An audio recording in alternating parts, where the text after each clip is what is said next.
Ever get that annoying message on your coffee maker in the morning when you're craving coffee to wake up, you can barely function, and it says, add more water, please.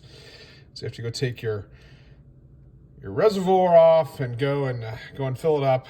And then a few minutes later in delay, you get your coffee. Well, I found the ultimate solution for that. This coffee maker happens to be right next to the fridge. And you notice here,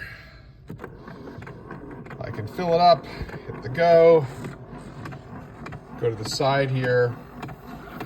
Look at this amazing autofill happening.